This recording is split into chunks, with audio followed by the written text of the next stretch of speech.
It's another video brought to you by JaredWeberBrothers on a 2022 Toyota Prius front clip. This one, among several others, ready for customer pickup. Gentleman's driving here from New Jersey tomorrow to pick it up, so we're going to go over the details. Send this video to them, make sure that they know what they're getting before they get here, as we always do. So you'll see this one does have the dash in it. This dash did have some issues, so we typically don't include dashes with front clips.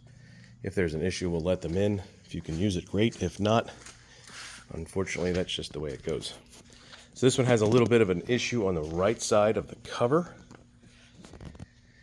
That marker light has one broken tab, which was noted. We discussed that with the customer before they decided to come and get it, and the corner of the cover has just a small issue to it as well. So this being a hybrid, they're always set up a little bit differently. So if you have any questions, ask. Don't assume. Get you under the hood and take a look. So you'll see there's water on this one. Is it a flood? No, of course not. We don't get into floods. I won't say it never happens, but it's very rare. We do our best to not buy floods. Well, this one's actually just been washed about 5 minutes ago. We wash it so we can look for things in the paint, imperfection, things of that nature, dents, dings, anything that might show up.